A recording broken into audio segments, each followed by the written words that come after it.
It all happened in that moment when their two hands touched. "Get away from this child right now," she cried out, and then my mother-in-law stared at her grandchild as if she had seen something terrifying. My son Joseph is 5 years old, but this is the first time he's meeting his grandmother Patricia. As if an electric current had passed through her, Patricia quickly withdrew her hand. Of course, neither my husband nor I had any idea what was going on. What on earth did she mean by getting away from Joseph? They had just met for the first time, and I even thought it was terrible for her to say such a thing. My husband tried to calmly ask for a reason. "Mom, what's wrong? Did Joseph do something? Don't you two feel anything?" Patricia said, ignoring our panic. What could she be talking about? After letting out a short sigh, she said, "This child is currently the target of strong malice." Strong malice. My husband and I looked at each other. Who could be directing such malice? "I don't have any idea," I said. As I was mulling it over, my husband suddenly got up. When he returned after a while, he was holding a laptop. Could it be this person? He opened the laptop in front of Patricia and played one of the videos. Patricia stared intently at the screen. I thought she wouldn't be able to tell anything from this, but Patricia's eyes widened. It's this person. There's no doubt that this is the source of the malice. Then Patricia started muttering something concerning. "My name is Ashley. I run a bakery with my husband Pete, and today the shop is busy as usual. From early morning, we make sandwiches, arrange freshly baked bread, and do a quick clean in front of the store before opening. When opening time comes, customers arrive seeking freshly baked bread. While enjoying light conversation, we introduce seasonal recommended breads, and the customers' faces light up, saying, 'That looks delicious.' Now we have more regular customers, and I'm very happy to be able to talk with them. I, too, was once just a customer visiting this bakery. As I frequented the place, I found myself attracted not only to the bread but also to the owner, Pete. That's how we started dating and decided to get married. When we got married, he said, 'Actually, I'm divorced. I divorced my ex-wife when I quit my job to start the bakery.' I felt that he must have very bitter memories as he spoke, seemingly forcing the words out. She said she didn't like the financial instability. But I chose to have my own shop. We talked and worried a lot about things like the possibility that he might prioritize the shop over family in the future, or that he might not be able to help much with childcare, but we still decided to be together. It's okay. We'll definitely manage everything somehow, I said, taking his hand and smiling. After that, we also went to greet my mother-in-law Patricia, and we registered our marriage. Both Pete and I were full of happiness, believing we could overcome anything that might come our way. My mother-in-law, despite her advanced age, lives alone in the countryside, separate from our home. According to Pete, Patricia is said to have strong spiritual sensitivity, so being around many people tires her out. I don't have any spiritual sensitivity and can't feel such things, so I don't really understand.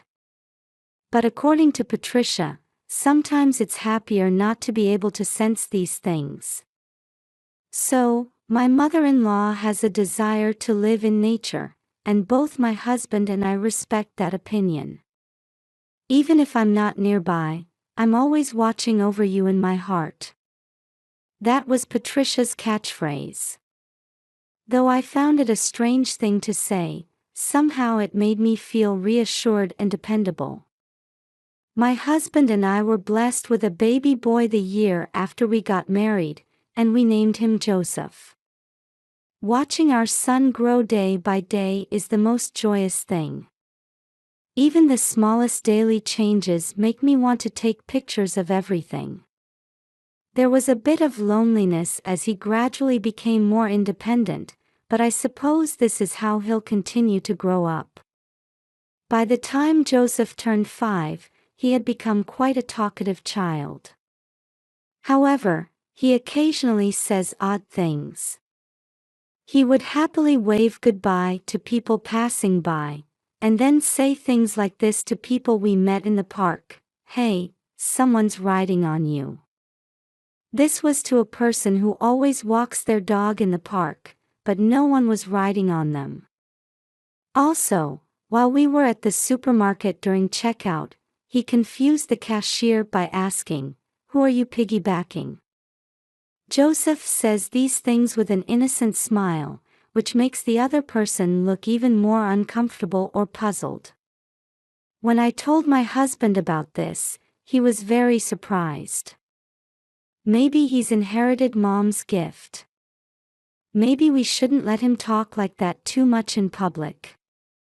We can't really control what he says at kindergarten, but we tried our best to not let him talk much outside. However, there's a limit to what you can do with a 5-year-old child. Our child has a somewhat mysterious air about him, even though he's our own. If he's inherited your mother's gift, couldn't we get some advice from her? Joseph has never met Patricia directly. When Joseph was born, there was a severe infectious disease going around. Now that seems to have settled down quite a bit, and we were thinking of consulting Patricia soon. While we were worrying about Joseph's chatter, we began to notice some changes in my husband's bakery as well.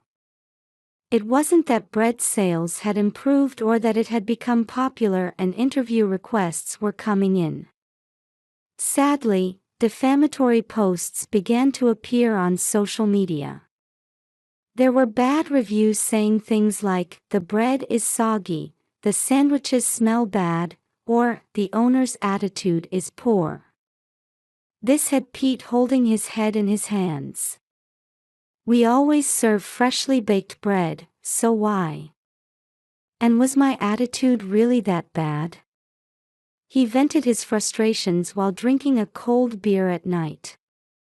Whether because of these posts or not, it seemed that customer traffic was declining. Of course, we also use social media to post about seasonal recommended breads and announce campaigns. And there were customers who came after seeing these posts, and we were gradually increasing our customer base until this happened. In this age of social media dominance, customers stop wanting to visit shops based solely on online posts. It's not like we'll immediately have 0 customers, but this isn't good if it continues. We wanted to turn things around somehow. One day, as I was cleaning in front of the store and preparing to open, I found a garbage bag placed in front of the shop. I picked it up, wondering what it could be. "What's this?" Praying it wasn't dangerous drugs or poison, I looked inside and found it was just ordinary household garbage. Why would someone dump ordinary household garbage here? Who would do such a thing? "Ashley, what's wrong? Did something happen?" Seeing me frozen in front of the store, my husband came over. When I told him about the dumped garbage, Pete looked puzzled for a moment. But he quickly smiled and said, "No need to worry about it. This is how we deal with this kind of thing," he said, throwing the garbage bag into the commercial trash bin behind the store. Is it really nothing to worry about, as my husband says? As I stared at the trash bin, I had a feeling that something bad was going to happen. A week later, garbage was dumped again. This time, there were 3 bags, and the smell was terrible. Even Pete frowned at this. As he threw the 3 garbage bags into the bin behind the store, he grumbled, "We're not a garbage dump." After that, garbage bags were dumped several more times, and just as we were getting fed up with it, other strange things started happening. For some reason, Joseph suddenly started crying at night and trembling in fear. "I'm scared." Joseph would wake up in the middle of the night, come to me, and start crying. This had never happened before, so why now? When I asked Joseph, "Did you have a scary dream?" he just shook his head and kept crying with his face buried against me.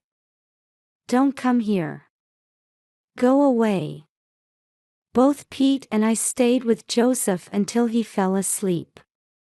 That night, after Joseph had fallen asleep, my husband was drinking beer and deep in thought when he muttered, "If this keeps up, let's file a police report." However, we had already thrown away the garbage, and we hadn't heard of anyone seeing someone dumping it. There's also the problem of whether the police would take action without any evidence. After discussing it, we decided to install a small security camera outside the shop to monitor the situation.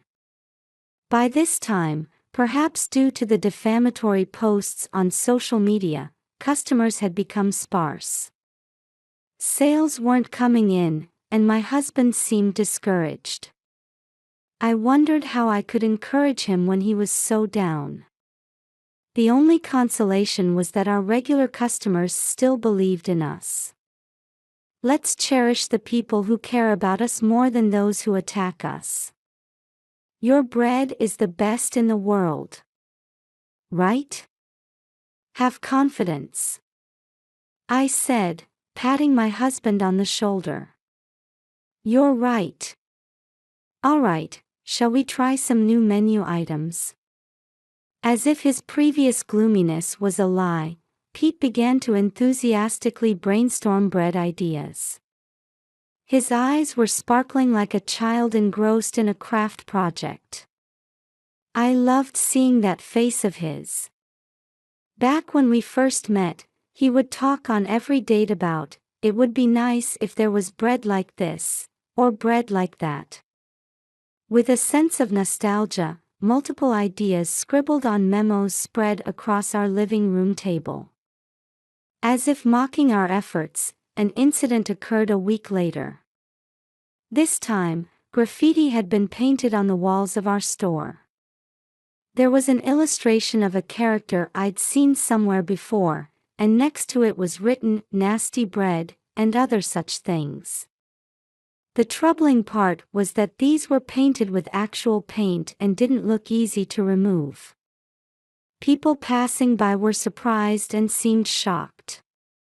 Our store faces the street, so while there's a lot of foot traffic during the day, there's hardly anyone around at night.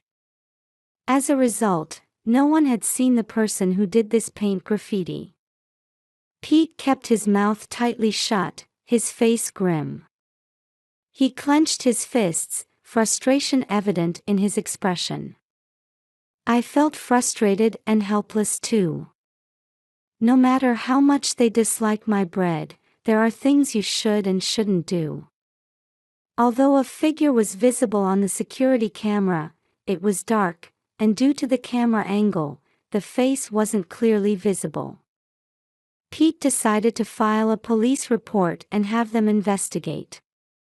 When we find the culprit, they won't get off easy, Pete fumed. But strangely enough, after that, there were no more incidents of garbage dumping or graffiti. Perhaps the culprit noticed the security camera while they were in the middle of painting the graffiti. If so, it's possible that the same person was responsible for the garbage dumping as well. While the pranks had stopped, the defamatory posts online continued. Shortly after that, on a day when our shop was closed, Patricia called Pete. The shop is closed today, right? Yes, but what's up? I became worried about you all. Can I come visit? Both Pete and I were surprised. This was the first time my mother-in-law had asked to visit us on her own initiative. For some reason, I'm just terribly worried. The reason was mysterious, but we had no objections. When we told her that, Patricia took a series of trains to come to us. My mother-in-law arrived around 3 p.m., and my husband and I greeted her with smiles. Patricia was smiling too, holding a gift of sweets in her hands. This would be the first time she and Joseph met. Joseph isn't usually shy with strangers, but he was fidgeting a bit with Patricia. Maybe he sensed something. Seeing Joseph's behavior, Patricia smiled gently and said, "Hello, Joseph. I'm your grandmother." Joseph hid behind me as if to say a stranger had come. He stared intently at Patricia, assessing the situation. "It's our first time meeting, isn't it? Oh, I have a gift for you." As she said this, my mother-in-law held out the sweets she was holding. Seeing the box of sweets, Joseph's eyes lit up. He happily said, "Ah," and reached out his hand. Because we had been cautioning Joseph not to speak much in front of others, he had stopped pronouncing words properly in front of anyone other than Pete and me. This habit came out even in front of Patricia. "I'm sorry. He still can't speak well," I hurriedly explained, as I always do to people outside. I felt ashamed and apologetic for giving the same explanation even in front of Patricia. I thought she might say, "He's 5 years old and still can't speak. What kind of education are you giving him?" But Patricia didn't seem to mind and handed the sweets to Joseph. It was at that moment when their two hands touched. As if an electric current had passed through her, Patricia quickly withdrew her hand. "Get away from this child right now," she cried out, and then stared at Joseph as if she had seen something terrifying. Of course, neither Pete nor I had any idea what was going on. What on earth did she mean by getting away from Joseph? It doesn't feel good to be told such a thing. I even thought it was terrible for her to say that. Why would she say such a thing? However, while flustered, we tried to calmly ask for a reason. "Mom, what's wrong? Did Joseph do something? Don't you two feel anything?" Patricia said, ignoring our panic. What could she be talking about? Looking at Joseph, touching him, talking to him, what is there to feel? Of course, we feel joy at his growth and happiness at having him nearby, but judging from Patricia's demeanor, that's not what she meant. She might be referring to something spiritual, but we're completely clueless. "You two really are blessed," she said after letting out a short sigh. "This child is currently the target of strong malice." Strong malice. My husband and I looked at each other. Who could be directing such malice? I don't know who it's from, but it's malice from a woman. It's like a curse. Do you have any idea who it might be? Who could harbor such strong resentment? A kindergarten teacher? I'd like to think there's no such person among our friends or customers. As I was mulling it over, my husband suddenly got up. When he returned after a while, he was holding a laptop. Could it be this person? He opened the laptop in front of Patricia and clicked on one of the files. There were several security camera recordings saved there. He played the video showing the person who had done the paint graffiti, and Patricia stared intently at the screen. It was dark outside, and the person was wearing black clothes and a black cap, so their outline wasn't clear. They were small in stature, but that alone wasn't enough to determine if it was a woman. I thought she wouldn't be able to tell anything from this, but Patricia's eyes widened. It's this person. There's no doubt that this is the source of the malice. As I stood there dumbfounded, Patricia started muttering something. Isn't this Sarah? Sarah? Her? Pete looked at Patricia with disbelief. Who is this Sarah? It's my ex-wife. Why now, of all times? How do you know this person is Sarah? I can tell by her aura. I felt as if I had stepped into a drama. So these things really do happen. I was so stunned that I couldn't close my mouth. Patricia took a small scented bag out of her purse and handed it to Joseph. It had a sweet smell. This is a charm. It will deflect the malice, so keep it with you. I was skeptical internally, wondering if such a thing would really work. But Joseph held the scented bag up to his eye level and nodded very seriously. After that, we chatted with Patricia about recent events and had some tea. During this time, Joseph remained silent, tightly gripping the scented bag and not letting go. A few days later, the situation took a sudden turn. Within days of my mother-in-law's visit, we received a call from the police. According to the police officer in charge, they had identified the culprit behind the paint graffiti and the defamatory posts on social media. After ending the call, my husband said dejectedly, as expected, the culprit was Sarah. Both Pete and I were shocked. It was now confirmed that the person captured on the security camera was indeed Sarah, just as Patricia had said. But why would she do such nasty things to this store? From what I'd heard from Pete, Sarah had married another man after divorcing him. That man was supposed to be wealthy, so it didn't seem likely that she would still have lingering feelings for Pete or his store. I don't understand either. Anyway, I'll talk to you properly about it tonight. Since the call came during the day, we focused on running the store. I couldn't help but think about Pete's ex-wife. Maybe she was trying to break up our family. Such thoughts crossed my mind. It was a relief that I could temporarily forget about Sarah while serving customers. That night, after Joseph had gone to bed, Pete told me what he had heard from the police. Sarah and her husband couldn't have children. Sarah had apparently confessed about herself during the police questioning. She had apparently been undergoing fertility treatments, but couldn't conceive, and her relationship with her in-laws had become strained. Being told things like, "When are you going to have a child?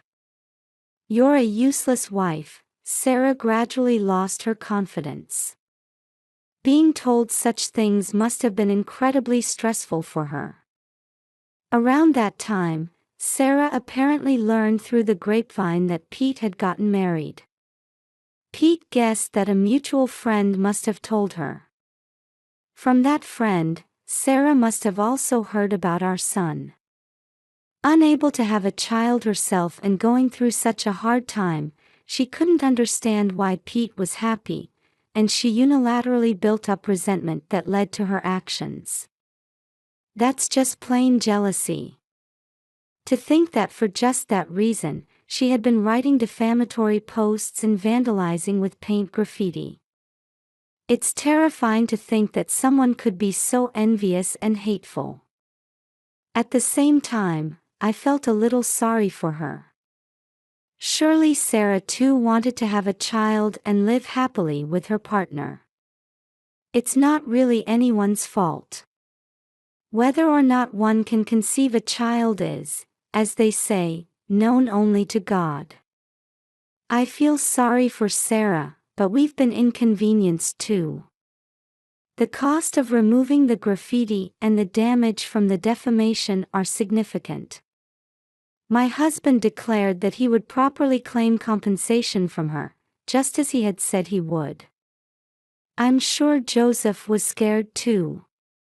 As he said this, he downed his beer in one go. That's right. Joseph too had been the target of this one-sided malice, to the point where it was called a curse. I can't forgive this either. If Patricia hadn't come, Joseph would probably still be afraid and unable to sleep. Thanks to the scented bag, Joseph can now sleep as he did before. The faintly sweet scent seems to be calming Joseph down. If there was anything to worry about, it was whether there would be retaliation from Sarah, or if we would be cursed even more. When I consulted Patricia about this, she surprisingly laughed and said, "There's no need to worry about that." Why not? Once you curse someone, you receive many times that curse in return. So Sarah would soon have the curse returned to her, and she wouldn't be able to curse Joseph anymore. I had very little involvement with these kinds of things, so I gave a rather flat response. In any case, if nothing else happens, that's for the best. We found a trustworthy lawyer and filed a claim for damages against Sarah for this incident. We didn't know how she would react. Maybe the defamation and vandalism of the store would get even worse than before. It was terrifying to think that it might not stop at just graffiti. While we were watching the situation with such anxieties, surprisingly, the compensation was paid immediately. According to Pete's friend, Sarah's husband and his family apparently put up the money. Whether it's because they're the type to care about how others see them or not, they seem to have dealt with it promptly, fearing scandal. Since then, there have been no defamatory posts on social media or pranks on the store. We breathed a sigh of relief. Also, we heard that Sarah and her husband divorced after this incident. Apparently, Sarah's husband and his parents couldn't tolerate her behavior. They probably couldn't forgive her for defaming and vandalizing the store of her divorced ex-husband. Shortly after, Sarah was hospitalized. Whether it was for mental illness or some other ailment, that's not clear. I even think that, as Patricia said, some sort of curse might have rebounded on her. There's a saying about karma, and I guess this is what it means. If you hold a grudge against someone, it comes back to you. Even for someone like me who can't sense spiritual things, this became a chance to believe in it a little. We've started to listen to our son's out-of-the-blue chatter without being confused. As for Patricia, she ended up moving in with our family. Given her advanced age, we were uneasy about letting her live alone. At first, my mother-in-law was hesitant, but Pete succeeded in persuading her. For the first few days after moving into our house, she seemed unsettled, but after a week, she appeared to have adjusted. "I wonder if I can manage in a bakery where so many people gather," she had said. But now, as if those words were a lie, Patricia relaxes in the back of the bakery. According to her, the customers are all good people, and she doesn't sense any malice. That's why she can spend her time peacefully. By the way, my mother-in-law had another hidden talent. She could apparently predict the near future of people or animals she met. It seems to be something like fortune-telling, and she says she can tell by sensing their aura. If you try to see, you can see it, she says, laughing like a witch. When my mother-in-law whimsically told something to a regular customer, it actually came true. Mother-in-law, what exactly did you tell them? You see that girl in the suit over there? I told her she's about to get a promotion, so she shouldn't quit her job and should keep working hard. Indeed, that woman is a regular customer who always buys sandwiches to go. She might be in sales, as she always carried a bag full of documents. But lately, I had noticed she looked down. A few days later, she came skipping to Patricia. Just as Patricia had said, she had really been promoted. That's not all. To a person who stopped by the store while walking their dog, she said, "Your dog is suffering, so take it to the hospital." The owner was puzzled, but the next day, the dog started suffering and a disease was really discovered, surprising both the owner and me. After several such incidents, Patricia quietly became popular as the fortune-telling grandmother. But it's troublesome if too many people gather. I'll just talk occasionally. So, my mother-in-law's fortune-telling became a special menu item only for regular customers. Perhaps because of this, the store regained its prosperity. Seasonal menu items are increasing daily.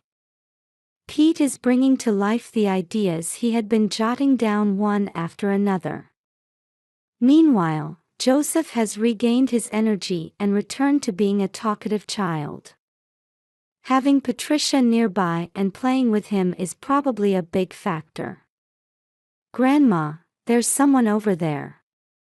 As expected, he points to empty spaces and speaks. Patricia responds to each of Joseph's observations. She teaches him to distinguish between living things and non-living things. It feels like Joseph's ability is gradually becoming controllable as he spends time with Patricia. He no longer suddenly points at empty spaces when we go out. Even the cashier at the supermarket we often visit now smiles at him. Seeing Joseph chatting happily with everyone, both Pete and I feel relieved. I think these ordinary days will continue like this from now on. And I believe that no matter what difficulties arise, we can